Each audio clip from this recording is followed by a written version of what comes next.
Hello दोस्तों, Indian economy and Indian financial system के इस लेक्चर में आप सभी का स्वागत है। इस लेक्चर में हम मॉड्यूल डी का चैप्टर नंबर 29 एंड 30 डिस्कस कर रहे हैं। As you know, this lecture is part of the 25 lecture series, जहां पर हम completely Indian economy and Indian financial system for the JAIIB exam, upcoming JAIIB exam, completely हम 25 lectures में पूरा का पूरा पढ़ रहे हैं। एंड ईच लेक्चर में हमारा ये एम है कि आपको +2 मार्क्स एटलीस्ट मिले, ताकि आप 50 का जो स्कोर है उसे क्रॉस कर में वी गारंटी दैट ये लेक्चर्स अच्छे से अगर आप देख रहे हो, क्वेश्चंस को आंसर कर रहे हो एंड प्रैक्टिस क्वेश्चंस का आंसर्स अगर आप कमेंट्स में दे रहे हो, then definitely you are going to make it more than 50 marks in the IIFS paper. ठीक है, तो ये चीज़ बहुत ज़्यादा इंपॉर्टेंट है कि प्रैक्टिस क्वेश्चन जो आपको दिए जा रहे हैं वो, क्योंकि मई 2023 के क्वेश्चन है, it is very very important that you answer them and it has been answered by many people previously, so ये चीज़ जो है आपको इनकलकेट करनी चाहिए। इसके साथ साथ if you other than that like the lectures, you can also comment. कई लोगों को काफ़ी सही लगा है, so they have done it and I hope you will also love the lecture, right. तो आज हम चैप्टर 29 एंड 30 डिस्कस कर रहे हैं।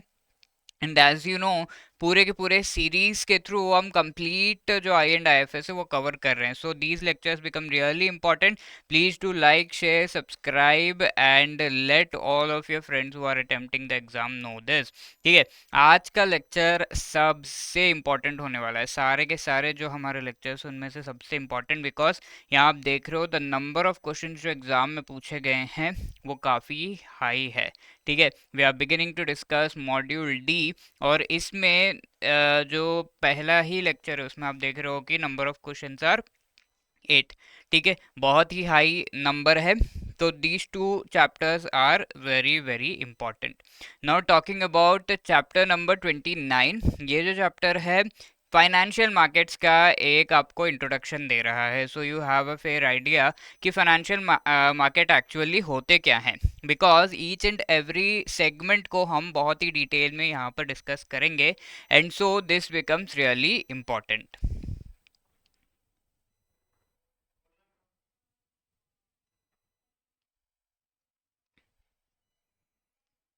सबसे पहले हम डिस्कस करेंगे कि फाइनेंशियल मार्केट्स एक्चुअली होते क्या हैं, बिकॉज एज आई सेड इसके जो कंपोनेंट्स हैं उनको एक एक करके हम डिस्कस करेंगे। So here we have financial markets where we will be talking about the meaning and the evolution of the market. Segments यहाँ पर कौन कौन से हैं? Credit, money market, debt market, forex, derivatives, capital market, insurance, mutual fund. इन सभी का थोड़ा सा इंट्रोडक्शन हम देखेंगे। We will not go deep, because each and every topic पे एक एक चैप्टर है आगे हमारे मॉड्यूल डी में जो हमें पढ़ना है। So we will do that बहुत ही आराम से, प्यार से सारे के सारे टॉपिक जो है हम पढ़ेंगे। What are the functions and what is mean by price discovery, और इसके क्या फंक्शंस है, क्या चीज़ें हैं, कौन से फैक्टर्स है जिन पे प्राइस डिस्कवरी एक्चुअली डिपेंड करता है, वो देखेंगे। सबसे पहले what is meant by financial market. ठीक है, तो फाइनेंशियल मार्केट की जब हम बात कर रहे हैं, मीनिंग देखेंगे एंड इवोल्यूशन। सो मार्केट का मतलब क्या है? सबसे पहले market is something where we buy and sell things, isn't it? Buyers वहाँ पर है, सेलर्स हैं, एंड वहाँ पे जो भी प्रोडक्ट्स एंड सर्विसेज आपको प्रोवाइड किए जा रहे हैं उनका कुछ प्राइस फिक्स किया जाता है, एंड वही जो कॉन्सेप्ट है that is price discovery. Okay, previously also we have read की सप्लाई, डिमांड, प्राइस, इनके बारे में हम पढ़ चुके हैं in general, and what are markets ये हम देख चुके हैं। यहाँ एक टर्म एडजेक्टिव एक जुड़ जा रहा है विच इज फाइनेंशियल। ठीक है, तो यहाँ पर क्या होगा? फाइनेंशियल प्रोडक्ट्स एंड सर्विसेज आपको प्रोवाइड किए जाएंगे, सिंपल। ठीक है, तो यहाँ पर भी बाय एंड सेल होगा एंड फाइनेंशियल सर्विसेज आपको एंड प्रोडक्ट्स आपको प्रोवाइड किए जाएंगे। What is meant by financial product? ठीक है, तो ये हम बहुत ही डिटेल में इस सेशन में एंड आगे के जो चैप्टर्स उसमें भी समझेंगे। तो फाइनेंशियल प्रोडक्ट का एक एग्जांपल मैं आपको अगर दूं, वी हैव शेयर। ठीक है, शेयर्स बाय एंड सेल आप जरूर करते होगे। तो इन्वेस्ट जब आप करते हो, शेयर में पैसे लगाते हो, तो that becomes this share is a financial product. और ये कहाँ पर अवेलेबल है? फाइनेंशियल मार्केट में। ऑनलाइन आप जाकर ये शेयर को जो है बाय कर रहे हो, तो that is why it is available on the financial market. So this thing actually gives a very good idea कि फाइनेंशियल मार्केट एक्चुअली होता क्या है। तो फाइनेंशियल प्रोडक्ट क्या है? शेयर एक एग्जांपल है, इसी तरीके से बहुत सारे फाइनेंशियल प्रोडक्ट्स होते हैं। ये प्रोडक्ट्स क्लासीफाई किए जाते हैं on various basis, short term, long term, इस तरीके से अलग अलग रिक्वायरमेंट्स के लिए अलग अलग एंटिटीज जो उसमें जुड़े हुए हैं उसके हिसाब से, राइट। तो the main thing is to understand the definition. तो यहाँ पर ये कोई mostly mostly financial markets are not physical markets, they are markets online, ठीक है। तो इस वजह से फिजिकल मार्केट नहीं है, एंड यहाँ पर किसी भी तरीके से कमोडिटीज जो है वो नहीं होंगे, कोई भी स्टेजेस नहीं होंगे कमोडिटीज के, वो चीज़ हमें पता है। यानी कि जिस तरीके से आलू, प्याज, बैंगन ये सब मिल रहे हैं वो नहीं होंगे, बट हाँ उनसे जुड़े हुए फाइनेंशियल प्रोडक्ट्स जरूर हो सकते हैं। For example derivatives. तो डेरिवेटिव्स क्या होता है आगे के क्लासेस में हम बहुत क्लियरली समझेंगे, आज की क्लास में थोड़ा सा इंट्रोडक्शन आपका होगा, राइट। तो डेरिवेटिव्स डिसीजंस जो परचेजर्स एंड कंज्यूमर्स एक्चुअली लेते हैं, those are also part of the financial market. तो फाइनेंशियल मार्केट एसेंशियली एक प्लेटफॉर्म होगा, लेट्स से एक ऑनलाइन प्लेटफॉर्म है, एंड देन स्टॉक एक्सचेंज से ये चीज़ जुड़ी हुई है, एंड वहाँ पर आपको क्या है, ये फाइनेंशियल प्रोडक्ट्स मिल रहे हैं, एंड उनके प्राइस जो है सप्लाई डिमांड के हिसाब से डिसाइड हो रही है। एंड फाइनली यहाँ पर money as well as products को ट्रेड किया जाता है, एंड प्राइसेस जो भी सप्लाई डिमांड के हिसाब से डिटरमाइन हो रहे हैं उसके बेसिस पे प्राइस डिस्कवरी होती है, ठीक है। तो supply and demand, let's say 10 shares की डिमांड है, यहाँ पर क्या है 5 शेयर्स खाली इशू किए गए हैं, जस्ट एन एग्जांपल। तो ऐसे में क्या होगा, यहाँ पर शॉर्टेज होगा, शॉर्टेज होने पे क्या होगा, प्राइस, यहाँ आप देख सकते हो कि प्राइस एक्चुअली इंक्रीज हो जाता है। ओके, 10 की डिमांड है, 5 अवेलेबल हैं, तो बाकी 5 क्या कहेंगे, अरे मुझे दे दो, मैं थोड़ा सा ज़्यादा पैसे दे दूंगा, तो वैसे शॉर्टेज में प्राइस इंक्रीज हो जाता है। एंड इसके अलावा if we talk about the financial market, it is divided into various parts या फिर वेरियस कंपोनेंट्स है इसके। The first one is called the credit market, यानी कि जो भी लोन्स, मोस्ट इंपॉर्टेंटली लोन्स लेने देने का काम होता है वो क्रेडिट मार्केट। फॉर एग्जाम्पल आप मनी लेंडर से लोन ले रहे हो या फिर बैंक से ले रहे हो, ठीक है। तो मनी लेंडर से जब ले रहे हो दैट इज इन फॉर्मल हो गया, ठीक है, नॉन इंस्टीट्यूशनल हो गया। और इंस्टीट्यूशनल कब होगा, जब आप बैंक से लोगे, फॉर्मल क्रेडिट मार्केट है। Money market that is the next thing. यहाँ पर आप देखोगे कि जो भी इंस्ट्रूमेंट्स हैं वो शॉर्ट टर्म के इंस्ट्रूमेंट्स हैं। इंस्ट्रूमेंट क्या होता है सर, शॉर्ट टर्म इंस्ट्रूमेंट लिख लेते हैं पहले। तो इंस्ट्रूमेंट का मतलब होता है कैपिटल, यानी कि मनी बोरो करने का एक तरीका इस स्पेसिफिक मनी मार्केट के कॉन्टेक्स्ट में, ठीक है। इंस्ट्रूमेंट्स अलग अलग मीनिंग हो सकते हैं उनके, लेकिन फाइनेंशियल मार्केट्स में मनी मार्केट के कॉन्टेक्स्ट में we can say money borrow करने का एक तरीका, ठीक है। तरीका यानी कि we will see various instruments, अलग अलग इंस्ट्रूमेंट्स जो है जिससे मनी बोरो किया जाता है वो चीज़ हम देखेंगे। लेकिन अभी के लिए ये जो इंस्ट्रूमेंट है दैट इज समथिंग जिससे मनी को बोरो किया जा सकता है। जिसके पास एक्सेस मनी है वो इन्वेस्ट करेगा, जिसके पास कम मनी है या फिर मनी रिक्वायर्ड है फॉर द बिजनेस वो बोरो करेगा, दैट इज एन इंस्ट्रूमेंट। अभी शॉर्ट टर्म का मतलब होता है 1 साल से कम का ड्यूरेशन के लिए जो भी बोरोइंग हो रही है वो 1 साल से कम में सेटल हो जाएगा, या फिर 1 साल या 1 साल से कम में सेटल हो जाएगा, that is called short term. और ये मनी मार्केट में शॉर्ट टर्म इंस्ट्रूमेंट्स जो है आपके मिलते हैं, एंड उससे रिलेटेड सर्विसेज प्रोवाइड किए जाते हैं। नेक्स्ट है डेट मार्केट। तो मनी मार्केट में इक्विटी या डेट दोनों ही हो सकता है। तो कई बार हम डिस्कस कर चुके हैं जो डिफरेंसेस है ऑफ इक्विटी एंड डेट, ठीक है। If you talk about equity, equity में क्या होता है, फॉर एग्जाम्पल शेयर्स, तो उसमें आपको शेयर जब आप बाई करते हो तो यहाँ पर आपको थोड़ा सा ओनरशिप मिल जाता है। इसके साथ साथ शेयर का जो प्रॉफिट वैल्यू आपको मिलेगा दैट इज नॉट श्योर। अगर जो कंपनी का शेयर आप ले रखे हो वो कंपनी में प्रॉफिट होगा तो you will get the profit. That is जहां पर आपको कोई भी ओनरशिप नहीं मिलती, बट आपको प्रॉफिट डेफिनेटली होता है जो कि फिक्स्ड प्रॉफिट होता है, यानी कि इंटरेस्ट आपको मिलता है एंड वो फिक्स्ड है।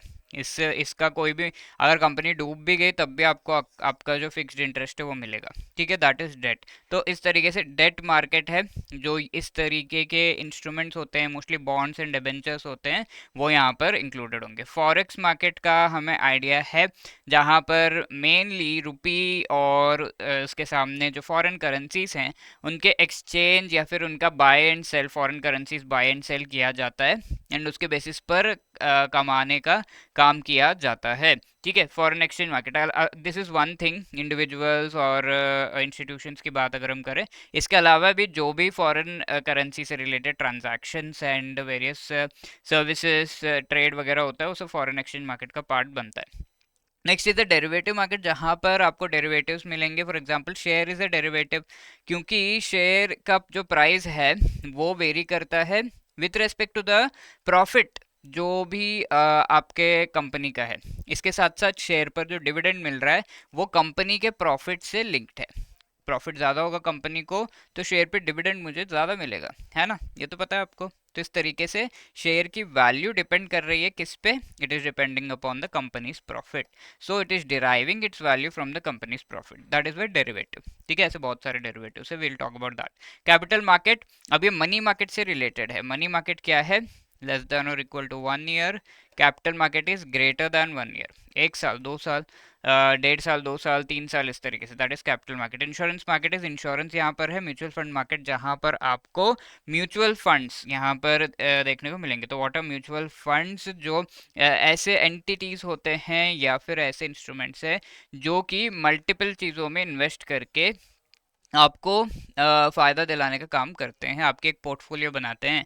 ठीक है, let's say there is one mutual fund in, जो कंपनी है, उन्होंने आपसे कहा कि आप 100 रुपीज़ दो, आपको 150 प्रॉफिट, जो है 50 रुपीज़ प्रॉफिट हम आपको देंगे, लौटाते हुए 150 देंगे। तो ये उन्होंने कहा ठीक है ले लो, और फिर इसमें आपका पोर्टफोलियो बनता है इसके हिसाब से कि हाँ मुझे यहाँ पर इन्वेस्ट करना है, यहाँ पर करना है, और ये शेयर्स हो सकते हैं, बॉन्ड्स हो सकते हैं, डिवेंचर्स हो सकते हैं, कुछ भी हो सकता है। ठीक है, बेस्ड अपॉन दैट एक पोर्टफोलियो, और फिर उससे ये देखा जाता है कि 50 रुपीज़ का प्रॉफिट हो ही हो। ठीक है, ये पोर्टफोलियो कई केसेस में आप सेलेक्ट भी कर सकते हो, कई केसेस में it will be done by the specific mutual fund company. अब इस पूरे मार्केट का तो we have understood various components, तो इसका बैकग्राउंड थोड़ा सा देख लेते हैं। इवोल्यूशन हुआ इनिशियली अर्ली 90s में बहुत ज़्यादा, ये थोड़ा सा अलग है आज के डेट में भी। नॉर्मल जो पीपल हैं वो अपने पैसे यहाँ इस तरीके से लगाने में डरते हैं, ओनली क्रेडिट मार्केट का मेनली वो यूज़ करते हैं, या फिर इंश्योरेंस होगा बस, इससे ज़्यादा बाकी जगह जो है वो वेंचर ज़्यादा नहीं करते। डेट मार्केट, लेट से लोन्स वगैरह ले रहे हैं, ऐसा कुछ। ठीक है, तो that loans also come under credit, so date market में भी दे डू नॉट वेंचर। ठीक है, तो ये था। तो प्राइसिंग पे कंट्रोल्स थे, रेस्ट्रिक्शंस काफ़ी सारे थे, बैरियर्स थे, लिक्विडिटी कम थी। लेट से आपने कोई मनी मार्केट इंस्ट्रूमेंट खरीद लिया बट आप उसको सेल नहीं कर पाओगे, सेकेंडरी मार्केट में नहीं ले जा पाओगे, किसी और को नहीं दे पाओगे, दैट इज द थिंग। ये था। अब रिफॉर्म्स किए गए, चेंजेस, प्राइस का जो कंट्रोल है वो हटा दिया गया, इसके साथ कई सारे developments, new methods of issuing securities, नए मेथड्स के थ्रू इशू किए जा सकते हैं, ये चीज़ की गई। इसके अलावा ये भी किया गया कि पार्टिसिपेशन जो है इन इंस्ट्रूमेंट्स में वो बढ़ाने की कोशिश की गई। इम्प्रूवमेंट जो ट्रेडिंग में है उससे काफ़ी ज़्यादा फ़ायदा हुआ, एंड इसमें हम ये देखते हैं कि ये जो मार्केट है काफ़ी ज़्यादा डेवलप हुआ, इन्फॉर्मेशन का फ्लो भी बेटर हुआ। सेबी जो है वो actually most of the markets यहाँ पर जो हम देख रहे हैं उन्हें रेगुलेट, फाइनेंशियल मार्केट्स को रेगुलेट करता है, तो उसके एफर्ट्स के वजह से, सेबी के एफर्ट्स की वजह से कई चीज़ें हुई। अब इन सेगमेंट्स को डिटेल में हम डिस्कस कर लेते हैं। क्रेडिट मार्केट्स आर जो क्रेडिट प्रोवाइड करते हैं, क्रेडिट से हमें समझ में आ रहा होगा पैसे जो देते हैं मोस्टली ऑन लोन, और ये जो पैसे हैं वो इंस्टीट्यूशनल या नॉन इंस्टीट्यूशनल हो सकते हैं। Banks, NBFCs are institutional, non institutional money lenders, indigenous bankers हो गए। ठीक है, टर्म स्ट्रक्चर यहाँ पर कैसा होता है? मोस्टली बैंक जो पैसे लोन्स देते हैं 1 साल के लिए, ज़्यादा से ज़्यादा जो है 2 साल के लिए, ऐसा। ठीक है, तो मोस्टली शॉर्ट टर्म होता है बैंक्स, एनबीएफसीज के। कुछ financial institutions long term, medium and long term भी देते हैं। फॉर एग्जांपल नैपफिट जो है वो लोन अगर देगा तो 10 ईयर्स के लिए, 25-15 ईयर्स के लिए इंफ्रास्ट्रक्चर लॉन्ग टर्म लोन देगा, तो दैट। इसके अलावा मनी मार्केट शॉर्ट टर्म, यहाँ पर मैंने कहा फंड्स आपको अवेलेबल होते हैं, और ये money market is very closely related to, इसमें जो इंटरेस्ट रेट्स है ये काफ़ी ज़्यादा क्लोजली रिलेटेड है रेपो रेट से। रेपो रेट चेंज होगा तो इमीडिएटली मनी मार्केट के इंटरेस्ट रेट्स में रिफ्लेक्ट करेगा, एंड दैट इज़ वाई ये first leg of transmission of monetary policy ये कहा जाता है।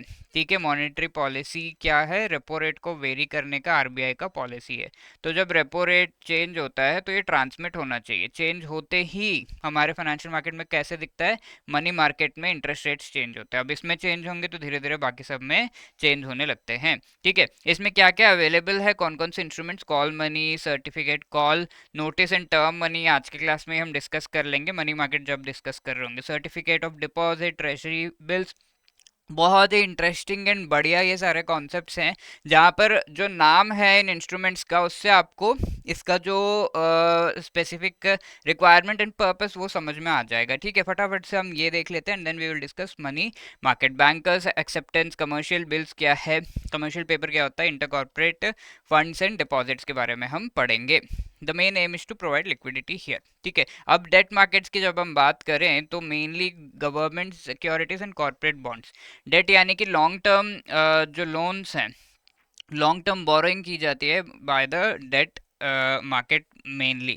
ठीक है, शॉर्ट टर्म भी हो सकता है। और ये डेट मार्केट इज मोस्टली जहाँ यहाँ पर जो है आपका इक्विटी नहीं होगा, एंड मोस्टली ये सपोर्ट करता है for to the government and the large corporates and private sector.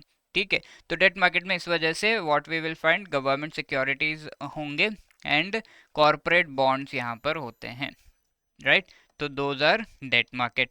And यहाँ गवर्नमेंट सिक्योरिटीज जो है वो सेंट्रल स्टेट गवर्नमेंट दोनों ही इशू कर सकते हैं। स्टेट गवर्नमेंट जो इशू करते हैं गवर्नमेंट सिक्योरिटीज, उन्हें स्टेट डेवलपमेंट लोन्स कहा जाता है, एंड ये लॉन्ग टर्म के ही होते हैं, 1 साल से ज़्यादा के ही होंगे इनका टेन्योर हमेशा। बट गवर्नमेंट सिक्योरिटीज से शॉर्ट टर्म के भी होते हैं, जैसे यहाँ पर हमने एक नाम देखा था ट्रेजरी बिल, टी बिल भी कहा जाता है इन्हें, तो ये शॉर्ट टर्म के होते हैं। बाकी गवर्नमेंट सिक्योरिटीज लॉन्ग टर्म के होते हैं मोस्टली। ठीक है, तो ऐसे गवर्नमेंट जो सिक्योरिटीज इश्यू करता है, यानी कि एक कागज होगा उस पर लिखा होगा 100 रुपये। ठीक है, अगर आप इसको खरीदने जाओगे तो कई बार ऐसा होता है कि आपको 90 में ये मिलेगा, एंड देन 1-2 महीने 1 साल बाद आपको जो है 100 रुपये में ये 100 रुपये जो है वापस मिलेंगे जब आप ये एक्सचेंज करने जाओगे। तो दैट इज कॉल्ड, इसको हम पार वैल्यू कहते हैं। आपने जो खरीदा 90 में, that is called discounted value. ठीक है, तो discounted value and par value, these are the two things. और ये जो है एसेंशियली एक सिक्योरिटी है, और ऐसा government as well as corporates companies जो है वो इशू कर सकते हैं।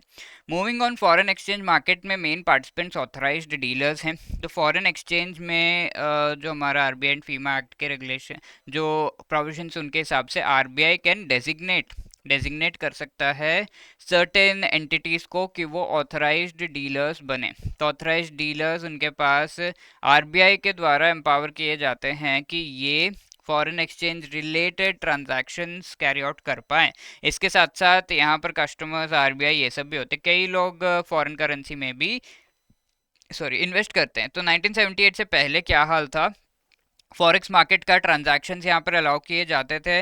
बैंक्स, मर्चेंट ट्रांजैक्शंस खाली अलाउ किए जाते थे, इंडिविजुअल्स वगैरह नहीं खरीद पाते थे। बट आज के डेट में फॉरेन एक्सचेंजेस में आप जो एक्सचेंजेस हैं, स्टॉक एक्सचेंजेस में आपको फॉरेक्स जो है फॉरेन करेंसी वगैरह भी उसमें आप ट्रेड कर सकते हो। तो फिर ट्रेड धीरे धीरे अलाउ किया गया, एंड उसमें पोजीशंस जो अलाउ किए गए हैं वो स्क्वायर या नियर स्क्वायर।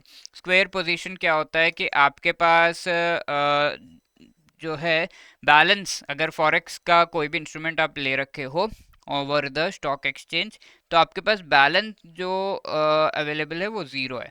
यानी कि आपने कुछ खरीदा तो क्या होगा, आपके खाते में वो आ जाएगा, वो एक एसेट बन जाएगा। और बैलेंस ज़ीरो होने का मतलब है खरीदते ही फटाफट से कुछ देर में उसे बेच देना। तो इस तरीके से square, and then near square यानी कि बस बेचने ही जा रहे हो, ऐसा कुछ। ठीक है, यानी कि ज़्यादा देर तक इसे फॉरेक्स का जो इंस्ट्रूमेंट उसे होल्ड करके रखने नहीं दिया जाता था। बट 1978 के बाद करंट अकाउंट ट्रांजैक्शंस वगैरह बहुत बड़े, और रुपी जो है कम्प्लीटली कन्वर्टेबल करंट अकाउंट पे हो गया, यानी कि अगर आप यहाँ से कतार में आपके जो रिलेटिव से उन्हें पैसे भेज रहे हो, तो आप एक करंट अकाउंट ट्रांजैक्शन कर रहे हो, यानी कि कोई एसेट लाइबिलिटी नहीं क्रिएट हो रही है इंटरनेशनल ट्रांजैक्शन में, that is called current account. We have discussed all of these things. तो ये ट्रांजैक्शन जो है इंक्रीज हो गए और इंडिया में फॉरेन करेंसी का फ्लो बढ़ गया, इस वजह से वी कुड मूव अहेड और फॉरेक्स मार्केट और फॉरेन एक्सचेंज इंस्ट्रूमेंट से रिलेटेड जो पोजिशंस हैं वो हम स्क्वेयर या नियर स्क्वेयर पूरे दिन रहने की जरूरत नहीं है, by the end of the day, ठीक है, एक दिन में bye the end of the day आप फॉरेक्स में डील कर सकते हो, ये चीज कर दी गई। यानी कि आपने सुबह खरीदा और मार्केट जो है बंद होने से पहले you have to sell that, इस तरीके से, राइट। तो that is forex market. Moving on to derivatives market, meaning हमने देख लिया कि इसकी वैल्यू डिपेंड करती है ऑन द वैल्यू ऑफ और on the value of certain derivative. Share की वैल्यू कंपनी के प्रॉफिट पे, और शेयर पे तो डिविडेंड मिल रहा है वो कंपनी के प्रॉफिट पे डिपेंड करता है। और इनिशियली शेयर्स इशू करने के लिए बस इशू के कॉस्ट जो है मर्चेंट बैंक के कॉस्ट वो लगते हैं, बट शेयर इशू करने के लिए कोई पैसे नहीं लगते, बट आपको काफ़ी सारा पैसा मिलता है शेयर जब लोग लेते हैं और उन्हें अलॉट होते हैं। और इसका जो है इसके डिविडेंड्स कब मिलेंगे, सेटल कब होगा, फ्यूचर डेट पे जाके सेटल होता है, that is called a derivatives. ये चीज़ें और आगे भी हम फिर से देखेंगे। तो that is these are the main characteristics derivative के कैरेक्टरिस्टिक। एक तो वैल्यू उसका डिपेंड किसी और अंडरलाइंग एसेट पे डिपेंड होता है वैल्यू, नो या लिटिल इनिशियल इन्वेस्टमेंट्स होता है इसमें, और ये सेटल फ्यूचर डेट पे होता है, ठीक है। इसके टाइप्स क्या है, over the counter and exchange traded होते हैं, यानी कि जो डेरिवेटिव्स हैं वो काफ़ी बार जो स्टॉक एक्सचेंज है वहां पर आपको नहीं देखने को मिलेंगे। आप और मैं भी एक डेरिवेटिव एक्सचेंज कर सकते हैं। फॉर एग्जांपल हमने एक कॉन्ट्रैक्ट कर लिया कि आप कोई चीज़ मुझे बेचो और फिर मैं कोई चीज़ आपको दूंगा 3 महीने बाद, तो that contract is again a derivative, क्योंकि मैं आप जो चीज़ बेच रहे हो उसके वैल्यू पर इस डेरिवेटिव का या फिर ये कॉन्ट्रैक्ट का जो पूरा का पूरा इम्प्लीमेंटेशन है वो डिपेंड कर रहा है, ठीक है। और इस कॉन्ट्रैक्ट को लेकर आप जो है आगे पैसे वगैरह भी उठा सकते हो, तो इस वजह से इस कॉन्ट्रैक्ट की थोड़ी वैल्यू भी बन जाती है। So that is the thing. Exchange traded, अगर यही सारा कुछ एक्सचेंज पर हो रहा है स्टॉक एक्सचेंज पे, that is called exchange traded derivative. Capital market क्या है, यहाँ पर long term equity and debt मिलता है, यानी कि 1 साल से ज़्यादा। और इनके नाम क्या है, private placement, organised market, primary secondary market, ये सारे कैपिटल मार्केट में है। यूटिलिटी क्या है इनकी, लॉन्ग टर्म फंड्स यहाँ पर आपको प्रोवाइड हो जाते हैं, और business ownership as well as reallocation जो फाइनेंशियल रिसोर्सेज का है वो हो जाता है। फॉर एग्जांपल कोई बड़ी सी कंपनी है और उस कंपनी को कोई और खरीदना चाहता है, तो इसका क्या होगा, लॉन्ग टर्म के जो एसेट्स या फिर फाइनेंशियल इंस्ट्रूमेंट्स इनके बनेंगे, एंड कैपिटल मार्केट के थ्रू ये होगा, ये जो है बाय एंड सेल किया जा सकता है। इसके अलावा इसमें से जो फंड्स निकल रहे हैं they also form part of the capital market, ठीक है। Now let us discuss this question, which among the following statement is which among the following is or are part of the money market instrument, इनमें से कौन सा money market instrument है, call money, certificate of deposit, treasury bill, state development bonds. तो money market instrument होते क्या है, ये सारे शॉर्ट टर्म के होते हैं, 1 साल से कम के होते हैं, और मैंने आपको वेरी क्लियरली बताया कि state development bond state government के द्वारा इशू किए जाते हैं, और ये कैसे होते हैं, लॉन्ग टर्म के होते हैं, 1 साल से ज़्यादा का टेनोर होता है इनका, ठीक है। जहाँ जहाँ 4 है that will cancel out and the correct answer is a, ठीक है। Call money, certificate of deposit, treasury bill, ये सारे शॉर्ट टर्म के होते हैं मनी मार्केट इंस्ट्रूमेंट से। I hope that is clear. So कुछ जो हमारे कंपोनेंट्स है सेगमेंट्स उनको हम देख चुके हैं, बाकी देख लेते हैं। इंश्योरेंस मार्केट में क्या होता है, life and non life insurance यहाँ पर आपको प्रोवाइड हो जाती है। LIC and GIC are the majors यहाँ पर। LIC हमें पता है, GIC is the general insurance corporation. RN Malhotra committee 1994 में जो बनी थी, उसके रिकमेंडेशन के बेसिस पर आगे जाकर इंश्योरेंस सेक्टर को रेगुलेट करने के लिए IRDAI को हम लेकर आते हैं। प्राइवेट सेक्टर, ये IRDAI के बारे में बहुत ही डिटेल में मॉड्यूल 3 में डिस्कस कर चुके हैं, राइट। और प्राइवेट सेक्टर को आगे जाके अलाउ किया जाता है, कई सारे प्राइवेट इंश्योरेंस कंपनीज आते हैं। अब the next thing is mutual fund. तो ये कॉन्सेप्ट ध्यान से सुनिए, आगे again we will discuss, not an issue, but mutual fund में होता ये है कि लेट्स से आपको again we have discuss this initially also, आपको 100 रुपीज़ आपने दिया और आपने कहा म्यूचुअल फंड कंपनी को कि 50 रुपये मुझे प्रॉफिट चाहिए इतना समय में, तो उस तरीके से ठीक है सर, और वो इन्वेस्ट करता है शेयर्स में इन्वेस्ट करेगा, बॉन्ड्स में इन्वेस्ट करेगा, इस तरीके से। और आपका पूरा एक पोर्टफोलियो बनेगा कि कौन सा शेयर कौन से कंपनी के कौन से शेयर में किस तरीके से कितने शेयर्स खरीदे, कितने बॉन्ड्स खरीदे, पूरा एक पोर्टफोलियो बनता है, उसे हम पोर्टफोलियो कहते हैं। ठीक है, पोर्टफोलियो में क्या डालते हो आप, सारे डॉक्यूमेंट्स डालते हो, वैसे ही सारे आपके जो बॉट थिंग्स है, ठीक है, जो जो इंस्ट्रूमेंट्स खरीदे गए फाइनेंशियल इंस्ट्रूमेंट्स, वो सब आपके पोर्टफोलियो यानी कि आपके म्यूचुअल फंड इंस्ट्रूमेंट में होते हैं, आपके पोर्टफोलियो में होते हैं। And then after certain period आपको उतना जो है प्रॉफिट दे देता है। तो म्यूचुअल फंड का काम क्या है भाई, मैं खुद ही शेयर्स और बॉन्ड्स खरीद सकता हूँ, म्यूचुअल फंड का क्या काम है? तो यहाँ पर इनका काम है कि ये अच्छे से देखते हैं कि कौन से शेयर्स एंड बॉन्ड्स सही हैं, कौन से जगह पर इन्वेस्ट करना चाहिए, कैसे इतना प्रॉफिट हम उनको पहुंचा सकते हैं। तो इनका मेन काम है कि रिसर्च, मार्केट रिसर्च इन्होंने करके होती है, ये एक्सपर्ट्स होते हैं और फिर कर सकते हैं फटाफट। हम बैठ जाए और शेयर बॉन्ड देखने लगे तो हमारे और कोई काम होंगे ही नहीं।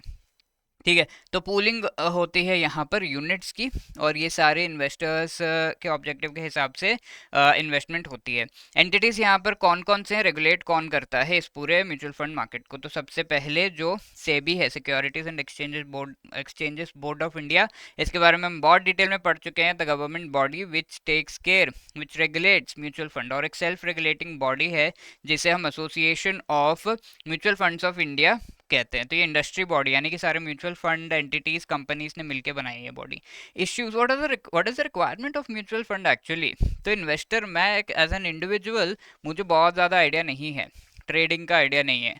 तो अगर मुझे फिर भी ट्रेडिंग करनी है, अच्छा हाई रिटर्न्स कमाने हैं, तो mutual fund is going to help you. जो मैनेजर्स है वो आपका इन्वेस्ट कर देते हैं पैसा, और ये एसेट मैनेजमेंट कंपनी के थ्रू होता है, जो कि एक म्यूचुअल फंड है, जो कि एक ट्रस्ट हो सकती है, मनी कलेक्ट करती है, equity, bond, money market instruments में ये सारा मनी जो है लगाते हैं, एंड देन प्रॉफिट्स जो डिविडेंड्स आते हैं उनके थ्रू आपको प्रॉफिट का पेमेंट करते हैं। ये प्रॉफिट जो है स्कीम के नेट एसेट वैल्यू के बेसिस पे होता है। तो नेट एसेट वैल्यू कैसे कैलकुलेट करते हैं म्यूचुअल फंड, जब हम डिस्कस करेंगे, we will talk about it. Calculation as such deeply नहीं, but what is net asset value वो हम देखेंगे। तो लेमन टर्म्स में अभी समझ लेते हैं कि ये पूरा जो 150 रुपीज़ मैं आपको कह रहा हूँ, that is the total value जो ये पोर्टफोलियो डिराइव कर रहा है। अब ये स्कीम के साथ साथ थोड़ा तो कमीशन ये भी लेंगे ना, तो यहाँ पे माइनस करना है, लेट से 30 रुपीज़ ले रहे हैं, तो 120 rupees may be the net asset value. इसके और भी कैलकुलेशन है, but then now we have understood in layman terms की फाइनली जो प्रॉफिट मिल रहा है कमीशन वगैरह सब कुछ हटा के। अब इसके टाइप से कई सारे म्यूचुअल फंड्स के, एक तो डायरेक्ट होता है, डायरेक्ट यानी कि मैंने खुद ही जो है किसी म्यूचुअल फंड में या इंस्ट्रूमेंट में इन्वेस्ट किया। अब ये म्यूचुअल फंड भी, कौन से म्यूचुअल फंड कौन सी कंपनी में इन्वेस्ट करना है, ये सारी चीज़ें ब्रोकर्स बताते हैं। ठीक है, अगर वो उसके थ्रू हो रहा है तो that is called the regular mutual fund. अब इसके अलावा there is this close ended and open ended. Close ended यानी कि जो भी म्यूचुअल फंड आप बाय कर रहे हो, जो स्कीम बाय कर रहे हो, वो स्कीम एक्चुअली फिक्स्ड जो है प्रॉफिट आपको देगी। आपने 50 रुपये का, तो 50 रुपये का प्रॉफिट आपको by the end of the time period होगा। But there are certain cases जहाँ पर ये जो प्रॉफिट है वो फिक्स्ड नहीं होता, और साथ के साथ आप इसे जो है एंड कर सकते हो, या फिर से सेम स्कीम को खरीद सकते हो सेम टाइम पीरियड के लिए। ठीक है, that is called open ended, यानी कि बाय इट अगेन, बार बार बाय कर सकते हो। ये जब इसका टाइम पीरियड खत्म हुआ तो ये क्लोज हो जाएगा, फिर आपको नया खरीदना होगा, दैट इज क्लोज एंडेड। ठीक है, और इसके अलावा जो क्लोज एंडेड है, इसमें से लेट से 1 साल के लिए आपने लिया, बट 1 साल से पहले आपको निकलना है, तो आप क्या, आपके पास दो ऑप्शंस होते हैं। आप निकलने का मतलब है आपको नहीं चाहिए, अब ये म्यूचुअल फंड नहीं चाहिए, आपने 1 साल के लिए खरीद लिया, ये क्लोज एंडेड है, बीच में तो बंद नहीं होगा। तो ऐसे में आप इसे म्यूचुअल फंड को वापस कर सकते हो, या फिर स्टॉक एक्सचेंज है वहाँ मार्केट में, सेकेंडरी मार्केट में जाके आप बेच सकते हो। ओके, तो these are the two things that we have. अब यहाँ रियल एस्टेट और इंफ्रास्ट्रक्चर रिलेटेड म्यूचुअल फंड्स होते हैं, तो स्पेसिफिक जो पर्पस है उसके हिसाब से भी होता है। फंक्शंस क्या, प्राइस डिटरमाइन होता है मार्केट में, फाइनेंशियल मार्केट में फंड्स मोबिलाइज होते हैं, जिसके पास ज़्यादा फंड्स है वो कम फंड्स वालों को देते हैं। लिक्विडिटी यहाँ पर अवेलेबल होती है ऑफ द मनी, यानी कि आप फटाफट से, अगर लेट से एक शेयर खरीदा आपने, तो आप बेच भी सकते हो यार जाके। ठीक है, जहाँ लेट से किसी कंपनी ने शेयर्स इशू किए हैं, तो इशू करते ही लेट से आपने खरीद लिया, that is called the primary market. Okay, issue करते कंपनी से, अब यहाँ से आगे किसी और को आपने ये बेच दिया, so this is called the secondary market, यानी कि ट्रांजैक्शन बिटवीन पीपल जिन्होंने वो शेयर इशू नहीं किया है, अगर वो इन्वॉल्व है, that is called the secondary market. तो इस तरीके से तो primary market, secondary market buy sell किया जा सकता है। और जैसे रिलायंस का शेयर है तो देर इज डिमांड, कोई ना कोई खरीदने के लिए बैठा है, ठीक है। तो ऐसे रिस्क शेयरिंग यहाँ पे हो सकती है, जहाँ शेयर्स जब इशू किए जाते हैं तो थोड़ा पार्ट ऑफ रिस्क हम भी खरीद लेते हैं, ठीक है। रिस्क यानी कि अगर डूबेगा तो हमारा शेयर भी डूबेगा, हमारे पैसे भी डूबेंगे, हमारा डिविडेंड भी डूबेगा, तो रिस्क जो कंपनी का है वो थोड़ा शेयर हो जाता है। दिस इज़ वन एग्जांपल, ऐसे बहुत सारे एक्सेस इजीली हम कर सकते हैं। For example mutual fund is the best example, जो इजीली हम एक्सेस कर सकते हैं फाइनेंशियल प्रोडक्ट्स को, और आराम से शेयर्स में इन्वेस्ट करने का पूरा प्रावधान उनके पास है। कॉस्ट जो लग रहा है वो कम है, लेट्स से आपको रिसर्च करना पड़ता, बैठ के शेयर्स बॉन्ड्स देख रहे हो तो बहुत टाइम लगता, कॉस्ट लगता। टाइम इज़ मनी आज के डेट में, तो यस। इसके अलावा जो कैपिटल फॉर्मेशन है that plays a really important role. तो यहाँ पर ये शेयर्स इशू जैसे किए गए हैं तो फॉरेनर्स भी खरीदते हैं, प्राइवेट डिफरेंट एंटिटीज खरीदते हैं, दैट इज वाई यहाँ पर कैपिटल फॉर्मेशन भी होता है। Okay, so we have discuss these three things, functions and finally price discovery के बारे में हम देख लेते हैं। प्राइस डिस्कवरी का मतलब क्या है? किसी भी मार्केट में सप्लाई डिमांड का जो बैलेंस बैठता है दैट इज उसका रिजल्ट होता है प्राइस, ठीक है। सप्लाई डिमांड का बैलेंस, अगर लेट्स से सप्लाई एंड डिमांड इक्वल है तो जो भी इक्विलिब्रियम प्राइस है उस प्राइस पे आपको अवेलेबल होगा। अब सप्लाई कम है, सप्लाई कम हो गई और डिमांड यहाँ पे बहुत ज़्यादा है, तो ऐसे में प्राइस का क्या हाल होगा? प्राइस बढ़ेगा, इजंट इट। डिमांड ज़्यादा है, 100 चीज़ों की डिमांड है बट सप्लाई 50 चीज़ों की है, तो और 50 लोग खाली बैठेंगे तो वो कहेंगे भाई मुझे ज़्यादा पैसे में दे दो, तो प्राइसेस बढ़ेंगे। ऑपोजिट होगा, डिमांड कम है, सप्लाई बहुत ज़्यादा है, तो ऐसे में क्या होगा? In this case there will be a drop in the price, ठीक है। डिमांड है ही नहीं, कोई नहीं खरीदना चाहता, उसको बेच दो, मुझे खरीदना ही नहीं है, इतने ज़्यादा लोग हैं, सप्लाई अरे 50 का 40 में ले लो, राइट, तो प्राइस डिक्रीज होते हैं। That is the thing, this happens with financial market also. यहाँ कोई कुछ डिफरेंट नहीं है, थोड़ा सोफिस्टिकेटेड वे में ऑनलाइन होता है ये सब, राइट। डिटरमाइन यहाँ पर बायर सेलर्स प्राइस को करते हैं। तो supply and demand is one thing जिस पर डिपेंड करता है प्राइस डिस्कवरी। प्राइस किस पे डिपेंड करता है? सप्लाई डिमांड पे। दूसरी बात, एटीट्यूड जो भी रिस्क के हैं, फॉर एग्जांपल कुछ इंस्ट्रूमेंट्स काफ़ी रिस्की होते हैं, ओके। कुछ जो है उन्हें कई बार हेज फंड्स या फिर बहुत ही रिस्की इंस्ट्रूमेंट्स माना जाता है, तो ऐसे में अगर आप बहुत ज़्यादा हाई रिटर्न्स पाना चाहते हो तो you will invest in risky instruments. अगर आप हाई रिटर्न्स नहीं चाहते हो, आप चाहते हो भाई मुझे बस थोड़ा प्रॉफिट मिल जाए, तो you will not invest in the risky instrument. So risk actually determines the prices, and many prices के मैनी इंस्ट्रूमेंट्स के प्राइजेस को मैनिपुलेट करने के लिए रिस्क को यूज़ किया जाता है, ठीक है।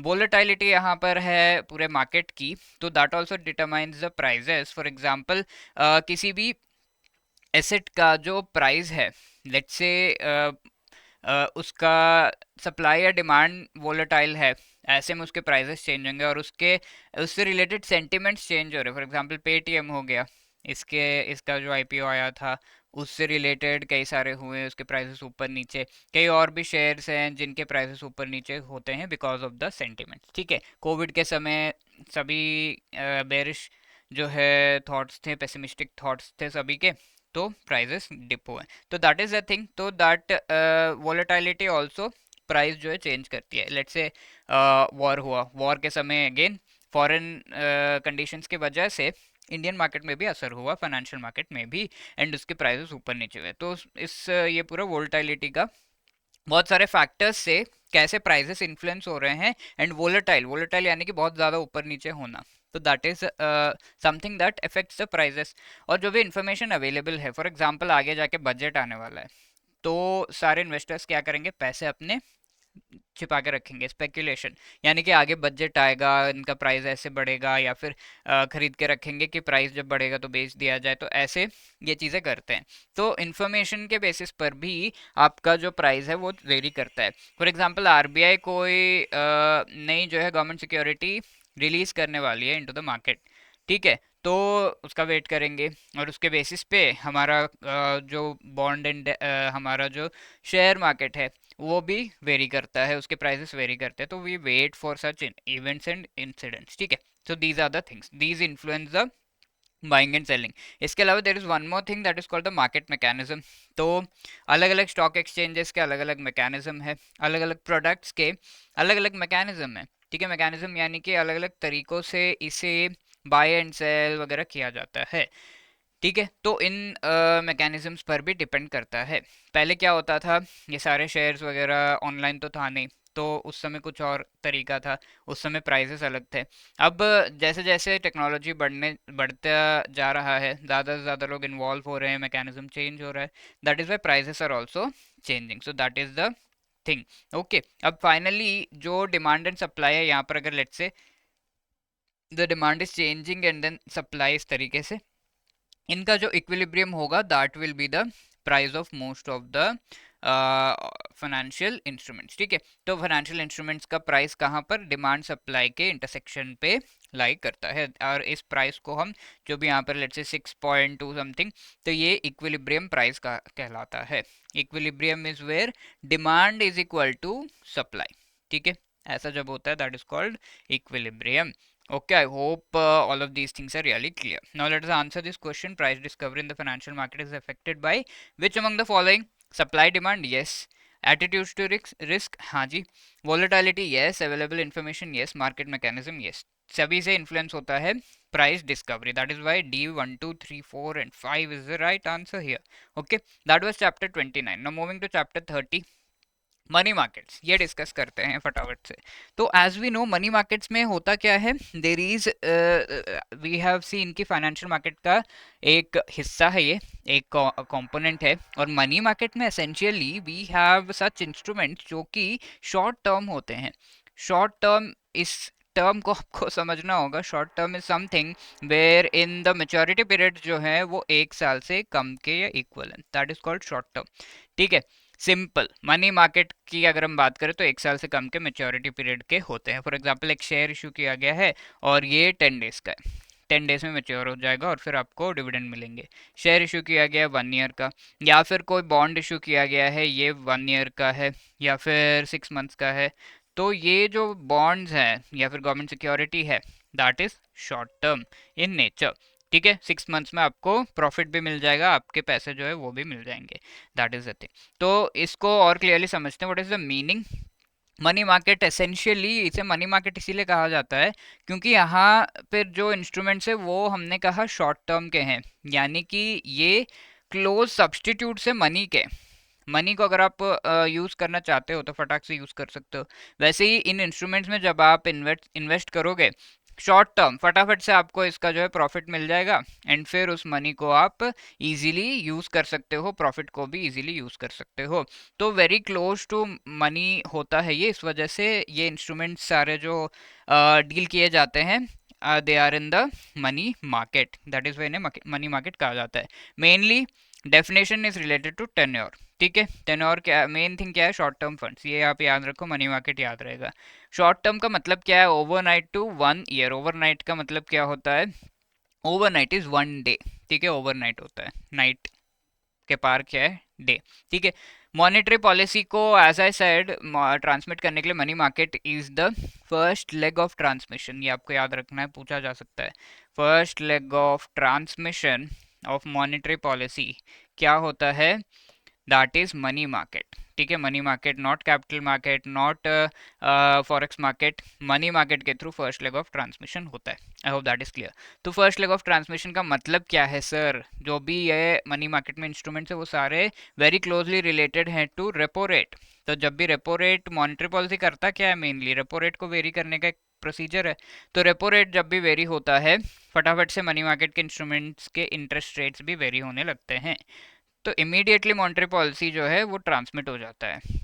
रेपो रेट को 3 से 4% किया तो इंटरेस्ट रेट यहाँ पे चेंज हो गया, बढ़ गया, तो वैसे इमीडिएट ट्रांसमिशन होता है ईयर। बट अगर हम बैंक्स का देखें, बैंक्स का इवन दो रेपो रेट से जुड़ा हुआ है वो ट्रांसमिट नहीं करते।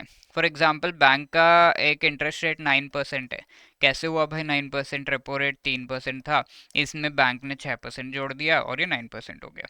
अब लेट्स से रेपो रेट को 4% किया गया है, but bank does not want कि अब उसका जो है उसके कस्टमर्स लूज हो, तो बैंक ने क्या किया 4%, और फिर बैंक ने अपना जो एडिशन है स्प्रेड इसे कहते हैं वो 9% 5% रख दिया, तो फाइनली कस्टमर को 9 ही दिख रहा है, इवन तो रेपो रेट हमने चेंज किया वो ट्रांसमिट ही नहीं हुआ यहाँ पर।